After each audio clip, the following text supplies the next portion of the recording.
Hey, everybody, this is Dr. Andrea Blake. I am the host of the Life Force Energy podcast, and this is my first YouTube Live.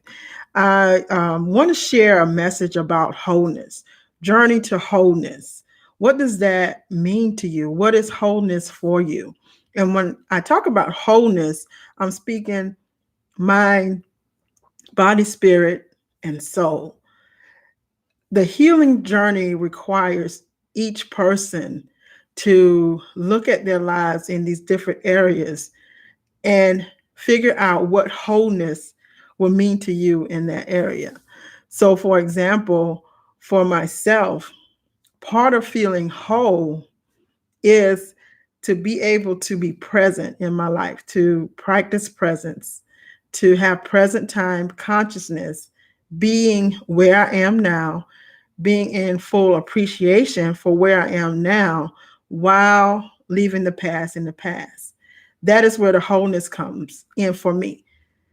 The fragmentation comes in when there's too many thoughts in the past or when there's too many thoughts on other people or other voices and not enough thoughts on being present in my life and being focusing on my own purpose and moving in that direction. And finding out the wholeness or traveling that wholeness journey is key. The first thing that you want to do is realize that it is a journey that never ends. And so that in and of itself can give you a place of surrender and help you to move faster.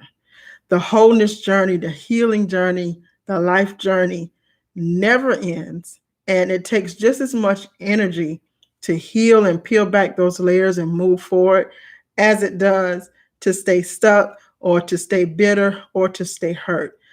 You have to make that decision and intention that you're going to move forward. And then you have to take full responsibility for what that looks like for you. So there's a lot of information. My goal for this YouTube channel, for my podcast, is to give as much information from my own personal experience as well as professional experience on healing and what that looks like, giving you ideas and giving you tips so that you can make your own blueprint. I have a course called Next Level Healing Masterclass, and it is designed to give you a blueprint. Not my blueprint, but as you go through the course, you figure out what does it take for you to be whole emotionally? What does it take for you to be whole mentally? What does it take for you to be whole spiritually? And the whole point is for you to find your soul purpose, to go to the next level in life, being a higher version of yourself so that you can express exactly what you want to express from a place of wholeness. When you are feeling more whole, you have a different life filter. So, for instance, I was talking to someone earlier about being in certain situations. I can maybe think 10 years back.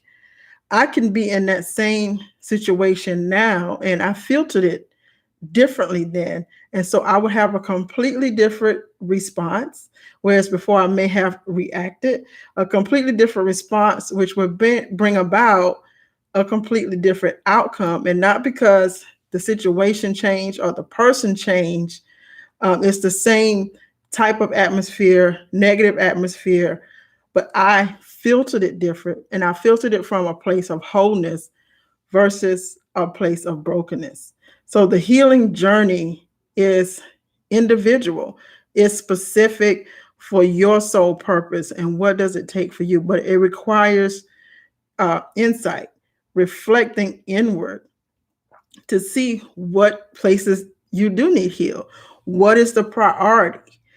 Focusing on, for me, for another example, uh, one priority that I have is weight loss. I have an ideal goal that I want to meet.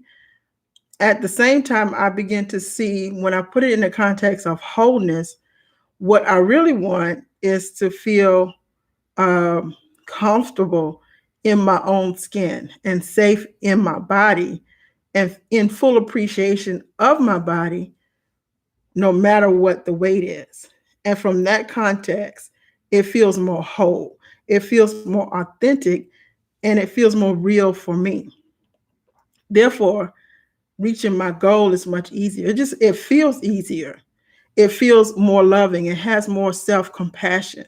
So that brings me to the point of, as you're healing and going on your wholeness journey, if you don't have compassion for yourself, it's going to be a hard journey. One thing I like to remind my clients of is that you're in the perfect place, no matter where you are, no matter what you're doing and what your life has brought you through, what things have happened. You're in the perfect place right now, and that's concerning everything. That's concerning finances, that's concerning love, that's concerning relationships, money, career, friends. You're in the perfect place given all the circumstances of your life. And people love to say, well, you don't know that person unless you have walked through their shoes. And that's exactly it. So no one knows your journey and what you walk through. And wherever you are is perfect, because you can only do the best you can do with what you have and then move forward.